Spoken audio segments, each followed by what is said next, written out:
નમસ્કાર દર્શક મિત્રો, ટીવી18 ન્યૂઝમાં આપનું સ્વાગત છે। લોકહિતના પ્રશ્નોને વાચા આપવાને લઈ ફરી એમએલએ કુમાર કાનાણી ચર્ચામાં। સુરત મહાનગરપાલિકાના કમિશનરને પત્ર લખી જણાવી જમીન સ્તર પરની હકીકત। સુરતના વરાછામાં રેસિડેન્શિયલ વિસ્તારમાં કોમર્શિયલ અને ઇન્ડસ્ટ્રીયલ એક્ટિવિટી શરૂ થઈ હોવાની વાત પત્રમાં જણાવી।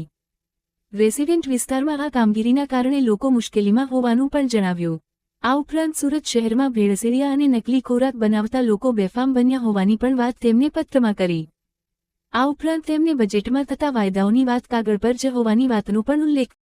સુરત મહાનગરપાલિકા મ્યુનિસિપલ કમિશનરે જે ડ્રાફ્ટ બજેટ રજૂ કર્યું છે એની અંદર કમિશનરશ્રીએ સુરતને world class happy healthy city બનાવવાની વાત કરી છે।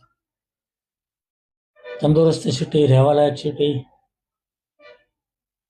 આ વાત જેમણે કરી છે બજેટની અંદર, તો મને એ વાતની ચિંતા થઈ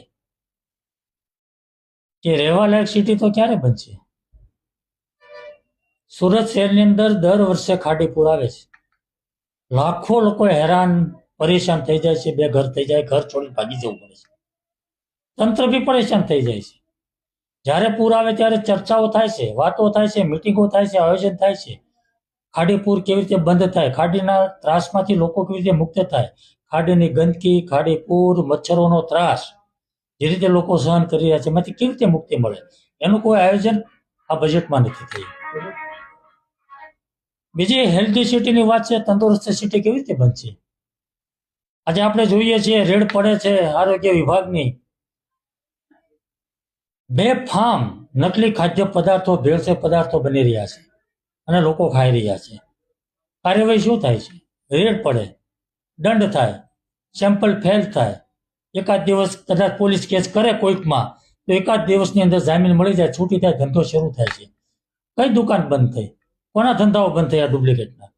એટલે હેલ્ધી સિટી કેવી રીતે બનશે એની કોઈ ચિંતા નથી। મારો વરાછા રોડ 45-50 વર્ષથી 50 વર્ષથી રહેણાંક વિસ્તાર છે, બેફામ રીતે કોમર્શિયલ બની રહ્યું, ઇન્ડસ્ટ્રીયલ બની રહ્યું છે, જ્યાં લોકો 45-50 વર્ષથી રહે છે એની અંદર ગોડાઉનો બને, ઇન્ડસ્ટ્રી બને, દુકાનો બને, કારખાનાઓ બને, કેવી રીતે લોકો રહે છે? આજે વરાછા રોડને લોકોને વરાછા રોડ છોડીને ભાગી જવું પડે એવી પરિસ્થિતિ નિર્માણ થયું છે। કોના પાપે થયું છે?